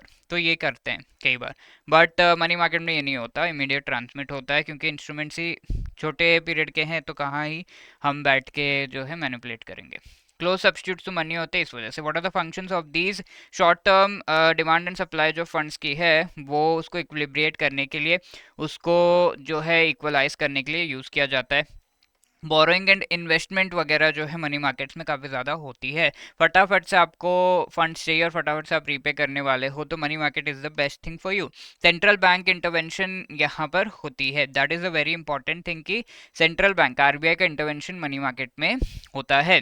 इंटरवेंशन एक तो डायरेक्टली होता है, दो तरीके से है, रेगुलेशन के थ्रू। दूसरा इंटरवेंशन क्या है, transmission of monetary policy directly money market में होता है। तो the intervention is dual intervention होता है, ड्यूअल जो है रिलेशन होता है विद द मनी मार्केट। किसका? Central bank. कौन है? आरबीआई। ठीक है, these are the things. Now let us have a look at the instruments. Call, notice and term money, तीन इंपॉर्टेंट इंस्ट्रूमेंट्स है मनी मार्केट के, हम देखेंगे क्या है। ट्रेजरी बिल्स होते हैं इसमें, certificate of deposit, commercial paper, repo transaction, tri repo, bill rediscounting और लॉन्ग टर्म रेपो ऑपरेशंस। ठीक है, तो ये रेपो रेपो हमारे लिए थोड़ा इजी होने वाला है पढ़ने के लिए, बाकी सब भी बहुत ही इजी, बहुत ही इंटरेस्टिंग है। Just have a look at the name. जब भी आप ये पढ़ रहे हो तो नेम देखो, नेम के थ्रू आपको याद रखना है। देखते हैं फटाफट से ये सारे इंस्ट्रूमेंट्स क्या है, देखते रहते हैं। ठीक है, first one is call, notice and term money, overnight to 1 year money market instrument है, तो इस वजह से ओवरनाइट से 1 ईयर, यानी कि एक 1 डे के लिए भी बोरो किया जाता है, एंड 1 ईयर तक का टेन्योर होता है। क्या मतलब है सर इसका? तो लेट्स से एक बैंक है, बैंक वन, इसे पैसे चाहिए, तो लेट्स से आप हो पर्सन वन, आपको अगर पैसे चाहिए, अब क्या करोगे? इमीडिएटली अपने फैमिली मेम्बर्स, अपने फ्रेंड्स, अर्जेंटली चाहिए, काफ़ी पैसे हैं, अर्जेंटली चाहिए, तो क्या करोगे? अपने फैमिली मेम्बर्स, फ्रेंड्स से पूछोगे। वैसे ही bank also has its family members and friends in another bank, bank two. ठीक है, या फिर बैंक टू जो है banks are their own friends and family members जैसे हैं, बट बैंक वन जो है बैंक टू से मांगेगा। बैंक टू से मांगने पे क्या होगा, बैंक टू कहेगा ओके, बट बैंक वन को सिर्फ 1 डे के लिए चाहिए, एक दिन के लिए। आपको भी पता होगा कि कई सारे ट्रांजैक्शंस होते हैं if you are working in a bank, और बैलेंसेस कई बार जो है ऊपर नीचे हो जाते हैं, तो उसको जो है बैलेंस आउट करने के लिए समटाइम्स बोरोइंग नेसेसरी होता है इवन फॉर 1 डे। तो बैंक वन को पैसे चाहिए एक दिन के लिए, तो उसने बैंक टू से मांगा। कैसे मांगा? कॉल करके मांगा। ठीक है दिस इज जस्ट एक ऐसी चीज जिससे आप समझ पाओ। तो मांगा जब इसको for 1 day, that particular thing is called call money. ठीक है, इसीलिए क्योंकि जस्ट फॉर 1 डे पैसे जब मांगे जाते हैं, just it is just like calling and talking and asking. ठीक है, कॉल मनी, इसे कॉल मनी कहा जाता है। Call money is mainly banks के बीच में होता है, कई और एंटिटीज के बीच में भी अब बोरोइंग अगर हो रही है just for 1 day, that can be called call money. तो ये call money rate very closely linked है टू रेपो रेट। ठीक है, रेपो रेट से वेरी क्लोजली लिंक्ड है। तो बैंक ने कहा कि हाँ ले तो लो, लेकिन कल मुझे लौटा देना, और लौटाना कितना? 5% इंटरेस्ट पे। तो ये 5% इंटरेस्ट क्या है? Call money interest rate. ठीक है, कॉल मनी का इंटरेस्ट रेट है, दैट इज द थिंग। जैसे रेपो रेट चेंज होगा ये इंटरेस्ट रेट भी चेंज होगा, तो दैट इज कॉल मनी। अब नोटिस मनी इसी तरीके से एक दिन के लिए लिया जा रहा है। लेट्स से बैंक ने कहा कि मुझे 7 दिन के लिए चाहिए, तो दैट इज नोटिस मनी। एक दिन यानी कि सॉरी, एक दिन का तो कॉल मनी हो गया, 2 से 14 दिन का अगर होता है that is called notice money, 14 से 1 साल के लिए अगर होता है that is called term money. ठीक है, टर्म कहा जाता है notice and call money. I hope that is clear. Characteristic same है, प्रॉपर्टीज सेम है। Call money till 1 day, 14 days के लिए होगा, 2 to 14 it is notice money, and term money is for 1 year. Now let us have a look at the meaning. तो देख लिया, अब features देखते हैं। तो यहाँ पर क्या है? अनकोलेटरलाइज्ड, एक और टर्म जो आपको याद रखने, एक और चीज याद रखने की, अनकोलेटरलाइज्ड है। मोस्टली क्या होता है? गिरवी रखते हैं। क्या गिरवी रखते हैं? अरे तुम्हें पैसे मैं दे रहा हूँ, वापस करोगे या नहीं, तुम कोई चीज़ मेरे पास रख के जाओ। तो वो क्या रखते हैं? Mostly government securities, corporate bonds, commercial papers वगैरह रख के जाते हैं। यहाँ पे कोई भी चीज़ रखी नहीं जाती है। दैट इज वाई ये call notice term money special है, अनकोलेटरलाइज्ड बेसिस पे होता है। एंड यहाँ ये जो पार्टिसिपेंट्स है मेनली बैंक्स होते हैं, primary dealers, lenders and borrowers दोनों ही हो सकते हैं। Banks and primary dealers, lenders हो सकते हैं यानी कि पैसे देने वाले, बोरो भी कर सकते हैं। ऑल्सो जो development financial institutions, insurance companies, mutual funds हैं, ये सारे जो है वो भी पार्टिसिपेट कर सकते हैं इस पर्टिकुलर मार्केट में। वो भी लेंडर बोरो दोनों हो सकते हैं, बट नॉन बैंक जो है वो सारे खाली लेंड कर सकते हैं, पहले पैसे दे सकते हैं, वो पैसे बोरो नहीं कर सकते हैं एक दिन के लिए या फिर इस तरीके से। ठीक है, याद रखिएगा नॉन बैंक्स क्या हो सकते हैं, they can only be lenders, they can not be borrowers. Features और क्या है, प्रूडेंशियल लेंडिंग लिमिट्स यहाँ पर होती हैं कि कितने पैसे, लेट्स से एसबीआई को हमने पैसे मांगा, मेरी एक बैंक है, मैंने पैसे मांगा एसबीआई को, एसबीआई कितने पैसे देगा, एसबीआई खुद अपने बोर्ड जो है वो लोग डिसाइड करके ये चीज़ बताएंगे, और उनके कितने एक्सपोजर लिमिट्स क्या होने चाहिए, यानी कि कितने पैसे ऐसे देने, ये सब पहले से डिसाइडेड होगा, उसके बेसिस पे देगा। ये सारा कुछ एक सिस्टम पे होता है which is called the NDS call system. ठीक है, ये क्या है, ये जैसे गूगल है या फिर कोई और वेबसाइट है, उसी तरीके से ये एक प्लेटफॉर्म है, ऑनलाइन प्लेटफॉर्म, और वहाँ पर ये सब होता है। Simple electronic screen based system होता है, आरबीआई के द्वारा रन किया जाता है ये। और ये जो एनडीएस कॉल सिस्टम है, कई लोग को आइडिया भी होगा, तो उस पे आपको ये इंस्ट्रूमेंट्स बाय एंड सेल करने को मिलेंगे। सेटलमेंट आरटीजीएस एंड रीपेमेंट जो है आरटीजीएस के थ्रू होता है। ठीक है, ये पैसे काफ़ी लार्ज वैल्यू के होते हैं, तो RTGS as we know, RTGS के बारे में हम जो है काफ़ी चीज़ें पढ़ चुके हैं। तो रियल टाइम ग्रॉस सेटलमेंट, इसमें लार्ज वैल्यू ट्रांजैक्शन जो है होते हैं, और ये सारे call notice and term money large value के होते हैं, एंड इस वजह से आरटीजीएस के थ्रू ट्रांजैक्शन एंड सेटलमेंट इसका होता है। अब प्रूडेंशियल लिमिट्स हैं for the borrowing.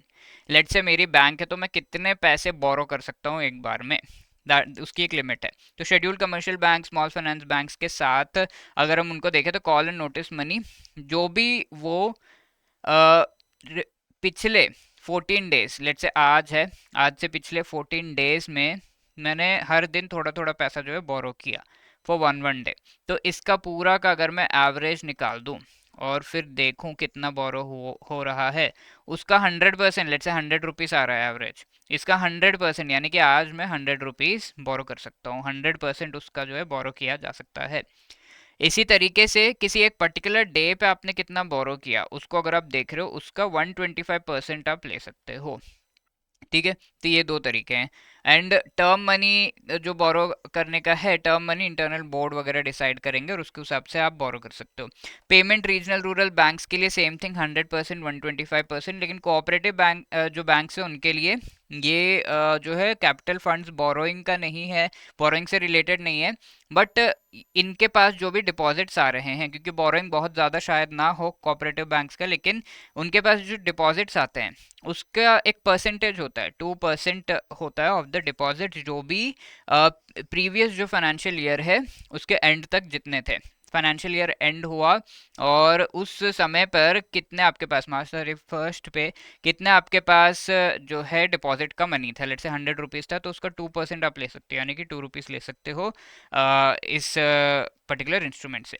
Primary dealers के लिए ये चीज़ अलग है, प्राइमरी डीलर्स कई सारे होते हैं, they are not just banks, तो बोरोइंग शायद ना कर रहे हो, तो उनका नेट ओन फंड, उनका जो नेट ओन फंड है ओपन करने के लिए जो फंड्स उन्होंने यूज़ किए हैं, we have seen the definition of net own fund, उसका परसेंटेज होता है 225, या फिर टर्म मनी भी 225% होता है।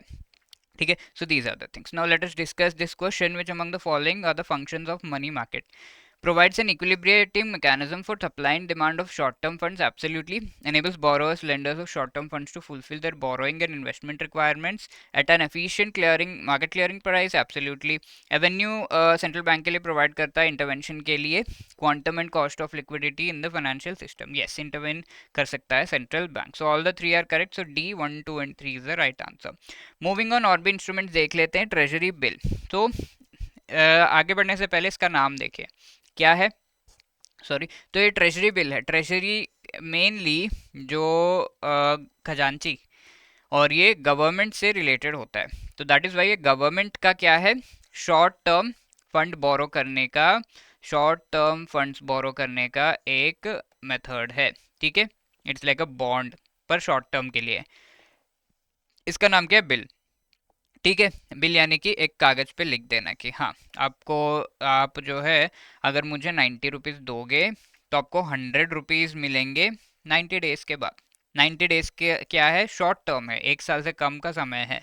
तो this is called a treasury bill. 91 days, 182 days, 364 days का होता है। ठीक है। 91 डेज ट्रेजरी बिल 3 मंथ्स का हो गया, 182 इज 6 मंथ्स एंड 364 डेज 1 साल का। तो इस तरीके से ट्रेजरी बिल्स के टाइम पीरियड। अब let us have a look कर closer look at the meaning. Short term debt obligation है गवर्नमेंट का। तो ये क्या है, डेट होता है। बॉन्ड्स इश्यू जब भी करते हैं तो वो डेट होता है। डेट का मतलब अगेन रिकॉल, यहाँ पर जो भी प्राइस आप पे कर रहे हो उससे आपके कोई भी गवर्नमेंट की कोई भी ओनरशिप आपको नहीं मिल रही है, या फिर आप किसी भी तरीके से जो प्रॉफिट है आपका, जो डिविडेंड मिलने वाला है उस पर, दैट इज नॉट डिपेंडेंट कि गवर्नमेंट का कितना प्रॉफिट होगा। नो, आपको fixed dividend, fixed amount of interest मिलेगा। ठीक है। तो फिक्स्ड प्रॉफिट यहाँ पे होता है, दैट इज डेट। अब आगे प्रोसेस यहाँ पे कॉम्पिटिटिव, नॉन कॉम्पिटिटिव। कॉम्पिटिटिव यानी कि कई बार उसके प्राइजेस, कौन सबसे कम पैसों में खरीद रहा है इसे, इस तरीके से, या फिर सबसे कम प्रॉफिट में खरीद रहा है, ऐसा जो है कंपटीशन ऑक्शन टाइप का होता है। That is one thing. And non competitive basis, जहाँ पर बहुत सारे जो है प्राइस वगैरह सब डिसाइडेड है पहले से, you can just by it. ठीक है।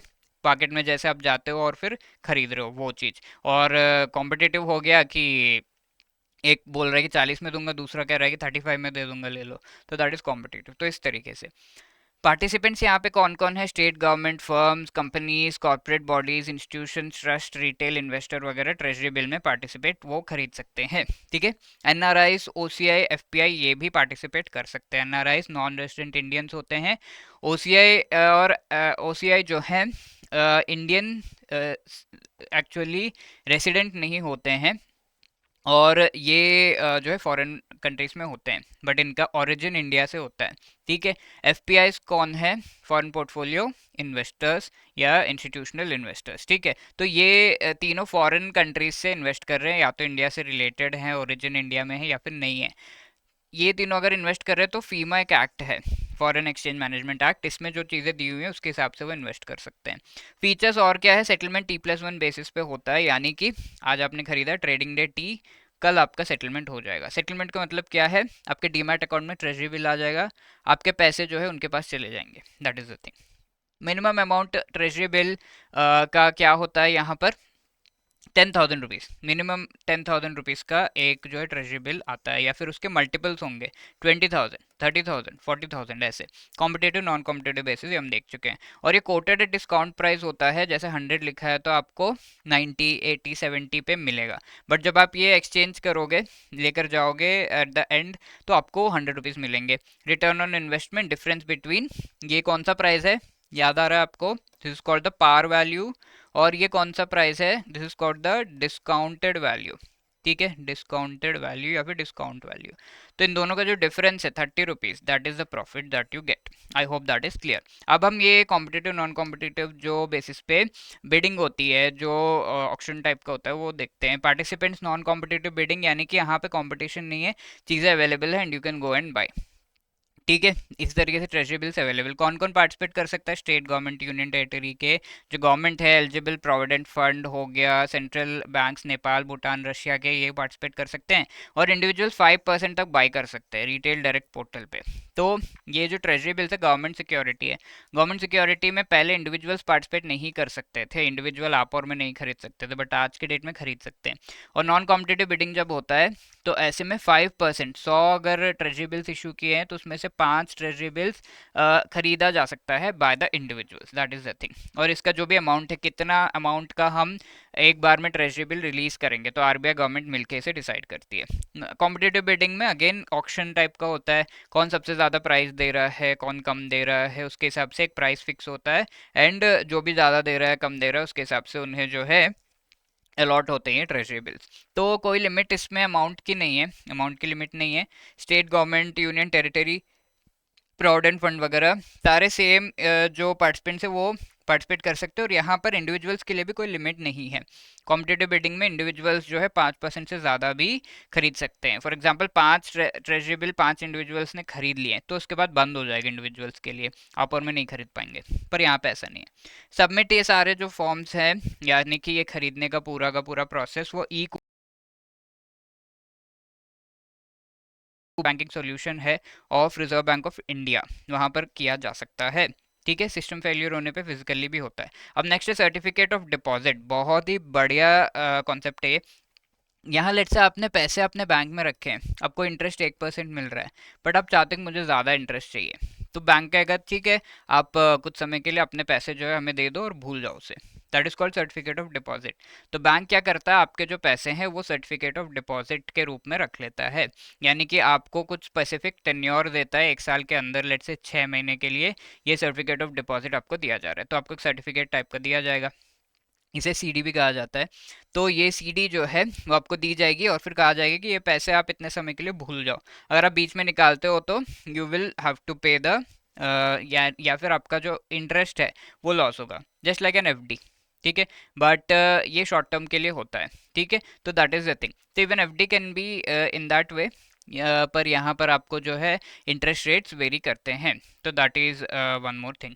तो सर्टिफिकेट ऑफ डिपॉजिट में नॉर्मल डिपॉजिट से थोड़ा ज़्यादा इंटरेस्ट रेट आपको मिलेगा। नॉर्मल डिपॉजिट आप इमीडिएटली ट्रांजैक्ट कर सकते हो, ये नहीं कर सकते, इसको ब्रेक करना है, वापस करना है certificate and then you can use it. तो that is certificate of deposit, mainly banks में आपको अवेलेबल होगा ये। मीनिंग इसका हमने देख लिया, नेगोशिएबल इंस्ट्रूमेंट होता है। डीमैट फॉर्मेट में आपको जो है ये मिलेगा डिमेटेरियलाइज्ड फॉर्म में, और ये scheduled commercial banks, RRBs, SFBs ये भी इंक्लूडेड हैं। अब तक आई होप यू हैव आइडिया कि आरआरबी क्या है, एसएफबी क्या है। ऑल इंडिया फाइनेंशियल इंस्टीट्यूशंस भी परमिटेड है आरबीआई के द्वारा, वो जो है सर्टिफिकेट ऑफ डिपॉजिट इश्यू कर सकते हैं। अब लेट्स से आपके पास ये सर्टिफिकेट है, इसे आप ले जाकर सेकेंडरी मार्केट में ट्रेड भी कर सकते हो और फिर आगे और भी जो है पैसे कमा सकते हो। तो ऐसा होता है। तो issued at discount, redeemed at par value. तो ये जो है डिस्काउंट पे इशू किया जाता है, सेम थिंग 100 लिखा हुआ है तो 90-80 पे आपको देगा एंड 100 रुपीज़ पे आप रिडीम करोगे। टेन्योर इसका क्या है, 7 days to 1 year होता है। 3, 6, 12 मंथ्स मोस्ट पॉपुलर है। फीचर्स और क्या है इसके, issued individuals other than minor के अलावा बाकी इंडिविजुअल्स को इशू किया जाता है। Corporates, companies, associations, NRI, mutual funds, insurance companies वगैरह इसे बाई कर सकते हैं। ठीक है, मिनिमम अमाउंट इसका 5 लाख का होता है। This is one thing. FD आप जो है इसका कोई मिनिमम अमाउंट नहीं है, पर सर्टिफिकेट ऑफ डिपॉजिट का मिनिमम अमाउंट 5 लाख का है। दिस इज वन डिफरेंस एक सब्सक्राइबर के लिए। और 5 लाख के मल्टीपल्स होते हैं, या तो आप 5 लाख, या तो आप 10 लाख या 15 लाख ऐसे इन्वेस्ट, ऐसे जो है पैसे लगा सकते हो इन सर्टिफिकेट ऑफ डिपॉजिट। अब ये सर्टिफिकेट ऑफ डिपॉजिट किसी और, आपने स्टेट बैंक ऑफ इंडिया में ये खोला, आपको सर्टिफिकेट मिला, ये सर्टिफिकेट आप किसी और बैंक के पास ले जाके रख दिए और फिर आप कह रहे हो कि इस पर मुझे प्रॉफिट आएगा, इसके सामने मुझे लोन दे दो, तो वो नहीं हो सकता, बैंक नहीं दे सकते ऐसे लोन। बाई बैक किया जा सकता है। लेट्स से एसबीआई से आपने लिया ये सर्टिफिकेट, आप चाहते हो कि नहीं अब मुझे नहीं चाहिए, तो वो एसबीआई को आप वापस कर सकते हो, बट शर्त यह है कि 7 दिन के अंदर। ठीक है, it is just like Flipkart या फिर वहाँ पर आप लिए 14 days return policy, 7 days return policy है इसकी। ठीक है, तो that is the thing. Moving on, commercial paper की अगर हम बात करें, अगेन नाम देखो। ठीक है, सर्टिफिकेट ऑफ डिपॉजिट, डिपॉजिट से रिलेटेड है, 5 लाख लिमिट एंड डिपॉजिट से थोड़ा हाई आपको इंटरेस्ट मिल रहा है, simple. Commercial paper, commercial, commercial यानी कि क्या है, ये गवर्नमेंट से रिलेटेड है या प्राइवेट सेक्टर से रिलेटेड होगा, कंपनीज से रिलेटेड होगा। Commercial is who, companies. ठीक है, तो ये कॉरपोरेट जो है उनसे रिलेटेड है, कंपनीज से रिलेटेड एक इंस्ट्रूमेंट है। तो कंपनीज अगर शॉर्ट टर्म के लिए बोरो करना चाहते हैं, शॉर्ट टर्म के लिए बोरो करना चाहते हैं, कोई भी मेरी कंपनी है, let's say I want to borrow for short term, तो मैं कमर्शियल पेपर इशू करूंगा। अगर मुझे लॉन्ग टर्म के लिए बोरो करना है तो मैं कॉरपोरेट बॉन्ड इशू करूंगा, ये हम आगे डिस्कस करेंगे आगे के चैप्टर्स में। So this is the thing. ठीक है, लॉन्ग टर्म, शॉर्ट टर्म के लिए जो इशू किया जाता है कमर्शियल पेपर, सिंपल। ठीक है, कमर्शियल नाम से याद रखो, दिस इज कौन इशू करता है, गवर्नमेंट नहीं, कंपनी। ठीक है, कंपनीज, कॉर्पोरेट्स इशू करते हैं। शॉर्ट टर्म के लिए बोरो करते हैं। आरबीआई 1990 में ये इंस्ट्रूमेंट लेकर आया था। ये अनसिक्योर्ड होता है, issued as promissory note and finally discount पे इशू होता है। ये सेम आपका जो है इस पे लिखा रहेगा 100 rupees and then you'll buy it for 90 rupees. आप जब इसे लौटाने जाओगे तो 100 रुपीज़ आपको मिलेंगे। अनसिक्योर्ड यानी कि कोई भी कोलेटरल या फिर कोई भी अमाउंट यहाँ पर गारंटी नहीं किया जाता। किसी कंपनी से आपने ये कमर्शियल पेपर लिया, आपको उस कंपनी पे विश्वास नहीं है, आप कहते हो कि लौटाओगे या नहीं, कुछ गिरवी रखो, तो वो नहीं रखेंगे। लेना तो लो, नहीं तो जाओ। Issued by companies, NBFCs, all India financial institution, और स्टैंड अलोन बेसिस पे वो इशू कर सकते हैं।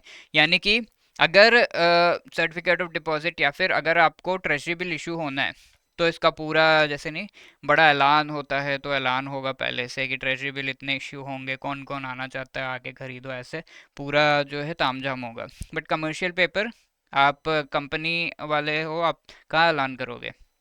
तो आप जो है स्टैंड अलोन अपने हिसाब से इशू कर सकते हो। Whoever wants to buy they can come, और ये अवेलेबल होगा ऑन द स्टॉक मार्केट। ठीक है। कंडीशन यहाँ पे क्या है, इसे स्टैंडर्ड एसेट माना जाता है, यानी कि कमर्शियल पेपर को यूज़ करके आप बैंक लोन वगैरह ले सकते हो। एंटिटीज़ यहाँ पे कौन कौन, कोऑपरेटिव सोसाइटीज़ हो गए, यूनियंस हो गए, गवर्नमेंट एंटिटीज़, एलएलपीस, ये सब जो है खरीद सकते हैं।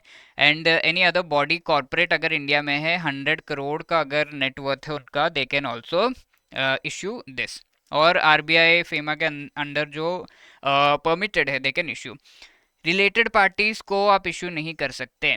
ठीक है, आपने कमर्शियल पेपर इशू किया, आपकी होल्डिंग कंपनी या फिर ग्रुप कंपनी को आपने बेच दिया, no, can't do that. Features और क्या, क्रेडिट रेटिंग यहाँ पर बहुत ज़्यादा इंपॉर्टेंट एक फीचर है, क्योंकि कंपनीज पर हमें विश्वास नहीं, उनकी क्रेडिट रेटिंग देखना ज़रूरी है। तो क्रेडिट रेटिंग से ये कमर्शियल पेपर पूरे तरीके से जुड़े हुए हैं।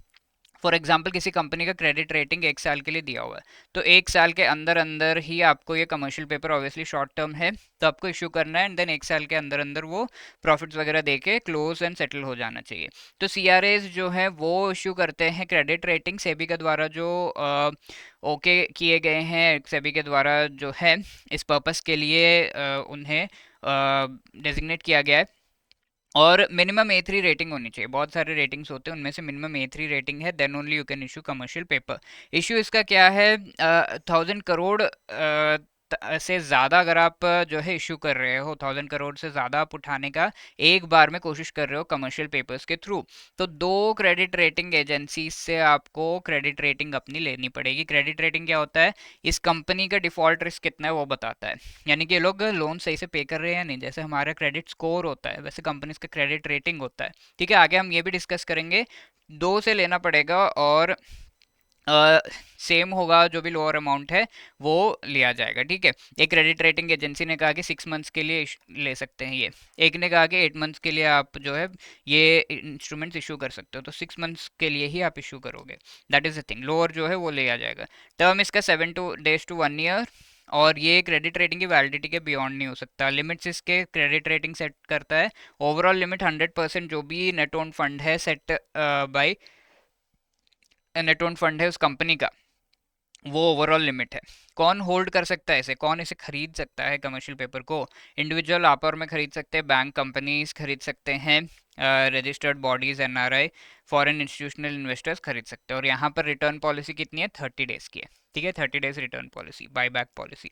ठीक है, let us answer this. Maximum period for notice money is, notice money के लिए मैक्सिमम पीरियड कितना होता है? विनो के कॉल मनी का maximum period 1 day, notice money क्या है 2 to 14 डेज, तो मैक्सिमम पीरियड कितना है 14। अब हम टर्म मनी का देखें तो 15 टू कितना 1 ईयर। ठीक है, मैक्सिमम पीरियड इज 1 ईयर, तो नोटिस मनी का कितना है 14 days, so C will be the right answer. Moving on, repo rate बहुत ही ज़्यादा हमारा जो है फेवरेट है। अगर बैंक को लेट से लोन चाहिए तो वो क्या करेगा, बैंक लोन लेगा फ्रॉम आरबीआई। आरबीआई से लोन लेते हुए बैंक क्या करेगा, अपना जो गवर्नमेंट सिक्योरिटी उसे सेल करेगा, गवर्नमेंट सिक्योरिटी आरबीआई के पास रखेगा, आरबीआई ने उसे पैसे दे दिए। अब ये जो है फर्स्ट ट्रांजैक्शन होता है रेपो रेट में, रेपो ट्रांजैक्शन में फर्स्ट जो है ट्रांजैक्शन ये है। अब सेकंड ट्रांजैक्शन में क्या होता है, वापस ये जो सिक्योरिटी है वो वापस से बैंक खरीदता है, लेकिन पहले 100 रुपीज़ अगर दिए हैं तो लेट से 104 रुपीज़ जो है बैंक को लौटाने होते हैं खरीदते हुए अपने सिक्योरिटी को, that is called repo transaction. और यहाँ पर रेपो रेट कितना हुआ, 4% का रेपो रेट हुआ। ठीक है, दैट इज द थिंग। तो not always, but this is just an example. 100 rupees लिया और 104 जो है वापस हो रहे, तो 4% रेपो रेट, तो दैट इज कॉल्ड रेपो या फिर रीपर्चेज रेट। बोरो करके फिर उसे कोलेटरलाइज्ड बेसिस, यानी कि यहाँ पे कोलेटरल है, गवर्नमेंट सिक्योरिटी गिरवी रख के तब आरबीआई पैसे दे रहा है, तो कोलेटरल है। क्या क्या एलिजिबल है, गवर्नमेंट सिक्योरिटी, लिस्टेड कंपनीज के bonds, debentures, CP, commercial paper, CD क्या है, certificate of deposit, ETF, debt units, exchange traded funds, इसके बारे में हम आगे पढ़ेंगे, तो इसके डेट यूनिट्स वगैरह। और क्या चीज़ बिल्कुल भी आप जो है यूज़ नहीं कर सकते, ओन या सब्सिडियरी सिक्योरिटीज, तो आपके सिक्योरिटीज़ या फिर आपके सब्सिडियरी कंपनीज के security local authority securities issue कर सकता है, और वो सेंट्रल गवर्नमेंट स्पेसिफाई करेगा कि कितने इशू करेगा। पार्टिसिपेंट कौन है, लिस्टेड कॉर्पोरेट्स होते हैं, अनलिस्टेड कंपनीज भी हो सकता है, ऑल इंडिया फाइनेंशियल इंस्टीट्यूशन जो कि आरबीआई के द्वारा अप्रूव्ड है। First like buying security, lending surplus, ठीक है, सिक्योरिटी आरबीआई खरीदता है एंड देन सरप्लस देता है। सिर्फ आरबीआई बैंक के बीच नहीं होता, बहुत सारे एंटिटीज के बीच रेपो ट्रांजैक्शन हो सकता है। जस्ट बेस्ट एग्जांपल मैंने आपको दिया यहाँ पर।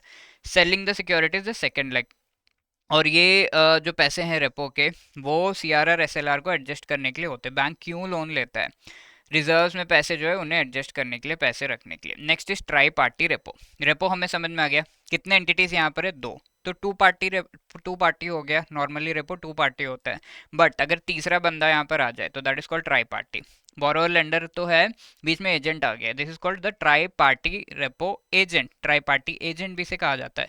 थर्ड एंटिटी, अब इसका काम क्या है, लेट्स से इन दोनों को कंफ्यूजन है कि कमर्शियल पेपर भी अवेलेबल है, ये सीडी भी अवेलेबल है, बहुत कुछ अवेलेबल है जो हम रेपो ट्रांजैक्शन में गिरवी रखने के लिए यूज़ कर सकते हैं। अरे कितने पैसे रेपो ट्रांजैक्शन में मुझे लेने चाहिए, कन्फ्यूजन कौन दूर करेगा, एजेंट, ठीक है, वो एडवाइस देता है, हेल्प करता है। कोलेटरल सिलेक्शन, यानी कि कौन सा कोलेटरल यूज़ करना है, पेमेंट जो किया गया है वो जा रहा है या नहीं, और जो सिक्योरिटी है वो आ रहा है या नहीं, फिर जब वापस से वो सिक्योरिटी वापस लिया जाता है फिर वो वापस आ रहा है या नहीं, पैसे जा रहे हैं या नहीं, कितना अमाउंट पे किया जा रहा है, ये सब सेटल करना पे लंबा चौड़ा प्रोसेस है, इन दोनों के लिए हेडेक है, तो एक एजेंट को रख लेते हैं कि तू कर। कस्टडी एंड मैनेजमेंट, यानी कि ये सारी चीज़ों को का कस्टडी भी यही रखता है। जैसे ये इन्हें इसे जो है इसको गवर्नमेंट सिक्योरिटी देने तो इसके पास रहेगा वो गवर्नमेंट सिक्योरिटी, अब फिर वापस करने तो इसके पास से ये वापस होंगे, पैसे इसके पास आएंगे फिर इसके पास जाएंगे, ऐसे सारा मैनेज करता है। एजेंट के फंक्शंस यहाँ पर हम ऑलरेडी देख चुके हैं, और भी देख लेते हैं। ये पार्टिसिपेट नहीं करता है इस पूरे ट्रांजैक्शन में, पैसे वैसे अपने नहीं लगाता, लेकिन हेल्प करता है।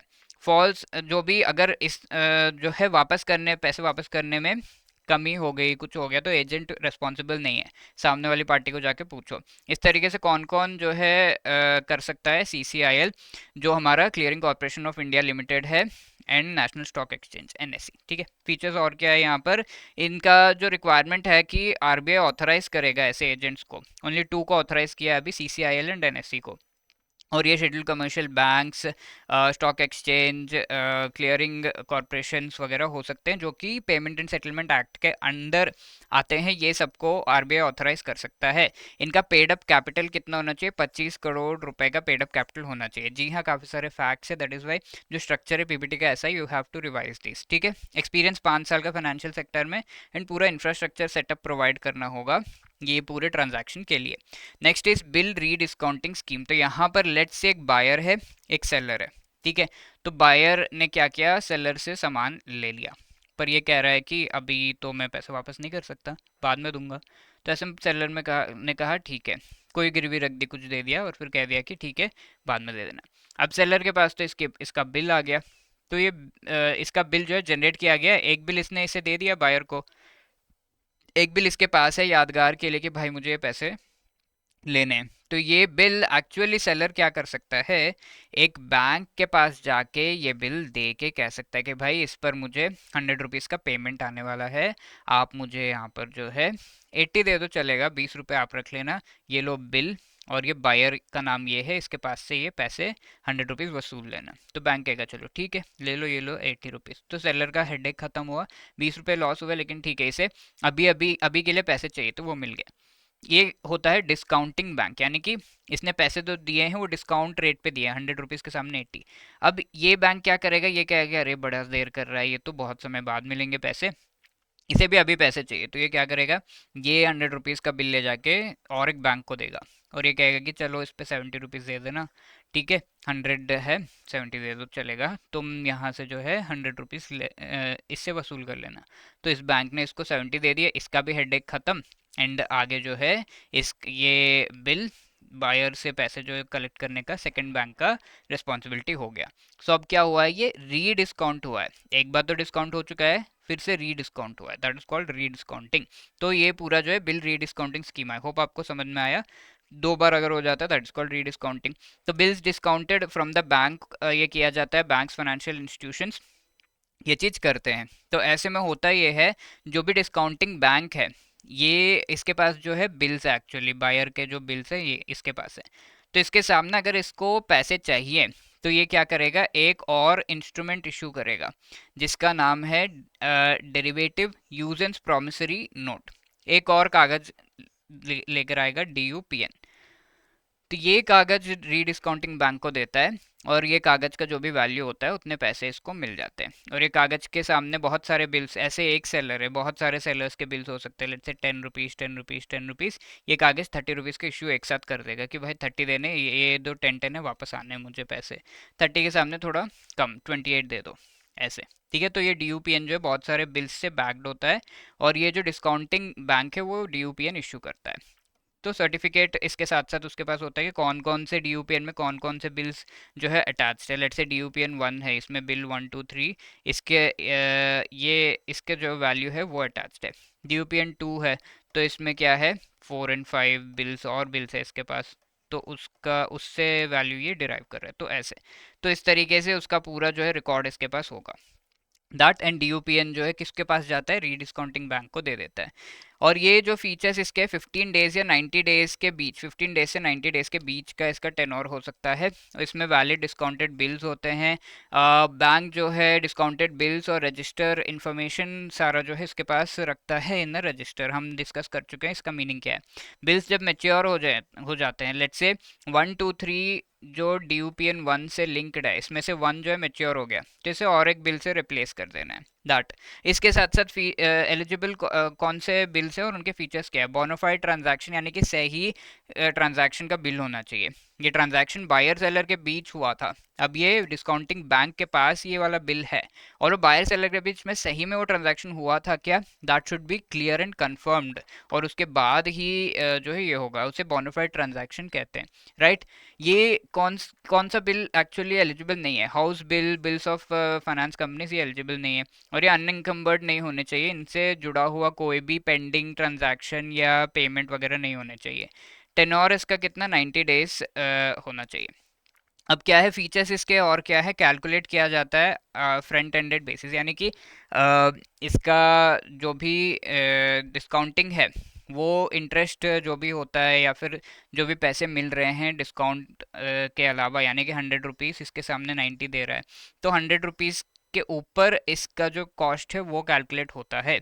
इट इज़ नॉट जो है इसका कॉस्ट इंडिपेंडेंट नहीं होता, that is the thing. Borrows amount यहाँ पर प्रिंसिपल, उसमें से इंटरेस्ट हटा के देता है।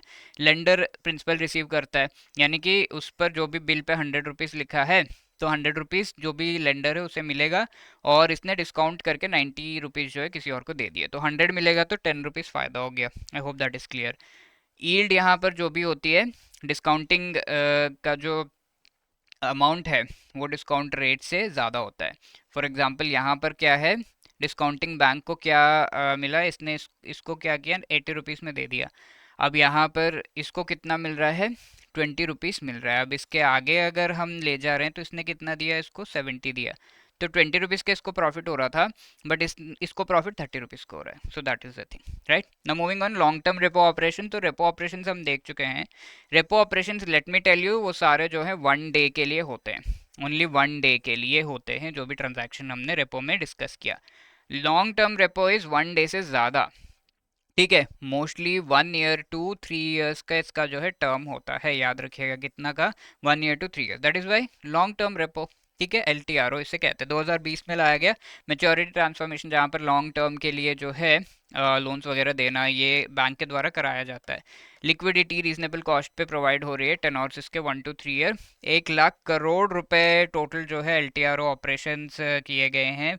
एंड ये जो है LAF एंड MSF के जो ऑपरेशन है उसके अलावा और भी ऑपरेशन है ये, यानी कि बैंक और RBI के बीच में there is a liquidity adjustment facility, ठीक है। तो यहाँ पर आरबीआई बैंक को पैसे देगा या फिर बैंक अपने एक्सेस मनी आरबीआई के पास रखेगा, ये होता है। That is LAF, we have discussed it. MSF भी इसी का पार्ट है। बट इसके अलावा एलटीआरओ ट्रांजैक्शंस में लेट्स से आरबीआई ने पैसे दिए हैं बैंक को एलटीआरओ के through, long term repo operation के थ्रू, 1 साल या 3 साल के बीच में, तो वो पैसे इसके अलावा होते हैं, ठीक है, इसमें इंक्लूडेड नहीं होते। That is what is given. Request banks जो है वो कर सकते हैं इकोबेर पे, विंडोज ओपन होते हैं तब एलटीआरओ जो है रिक्वेस्ट किया जा सकता है। लेट्स से आरबीआई से लोन लेना बहुत ही सही चीज़ है in comparison to taking loan from someone else, कोई और बैंक में, तो यहाँ से इंटरेस्ट रेट थोड़ा ठीक ठाक रहता है, तो एलटीआरओ के थ्रू लेते हैं। ओवर सब्सक्रिप्शन करने पे प्रोपोर्शनेट बेसिस पे मिलता है, यानी कि 100 रुपये आरबीआई रेडी है देने को एलटीआरओ में, तो लेट्स से 1000 बैंकों ने कह दिया कि मुझे चाहिए मुझे चाहिए, तो ऐसे में प्रोपोर्शनेटली जिसने ज़्यादा या फिर जिसने जल्दी किया है उसको मिलता है। 1 करोड़ रुपए मिनिमम यहाँ पर लेना है और उसके मल्टीपल्स 1 करोड़, 2 करोड़, 3 करोड़, इस तरीके से एलटीआरओ के थ्रू लिए जा सकते हैं। इसके अलावा there is one more term finally, targeted long term repo rate. तो टारगेट करके ये रेपो के जो पैसे हैं वो दिए जाते हैं। तो बैंक को अगर आरबीआई पैसे दे रहा है, ठीक है, तो वो टारगेटेड होते हैं, यानी कि ये बैंक को पैसे दे रहे, तुम्हारा कोई लक्ष्य है, उस लक्ष्य को पाने के लिए पैसे मिल रहे हैं तुम्हें, अपने लिए मत यूज़ करना। तो ये लक्ष्य क्या है, मोस्टली टीएलटीआरओ दिया गया है सो दैट बैंक ये पैसे यूज़ करे और मेरे आपकी जो लेट्स से कंपनीज हैं वो corporate bonds and commercial papers जो इशू करते हैं उनमें पैसे लगाए, ठीक है। इससे क्या होगा, कंपनीज के पास पैसे जाएंगे and companies can use it for the growth of their specific company, और उससे इकोनॉमी का ग्रोथ होगा। समझ रहे हो आप, बैंक को ये टीएलटीआरओ में क्यों मिल रहे हैं, टारगेटेड लोन्स क्यों मिल रहे हैं, ताकि वो corporate bonds and commercial papers यानी कि कंपनीज को हेल्प कर सके। That is the main target, targeted long term repo operation. I hope that is clear.